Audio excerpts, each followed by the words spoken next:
So in this video, I am going to change out my PVC valve, and here you can see that's what I'm going to be changing out with this new part number, and I will list this in the description below.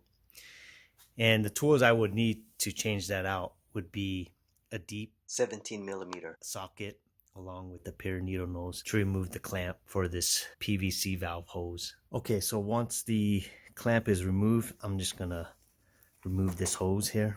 Okay, once the hose is removed, just go ahead and set it to the side. And now we're going to use the 17-inch deep socket to remove this PVC valve.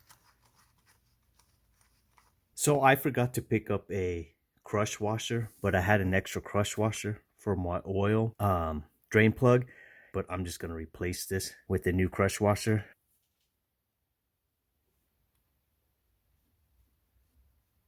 And I want to torque this down to 33 foot-pounds of torque. Now I'm going to put the hose back on the PCV valve and put the clamp back on, and I am finished.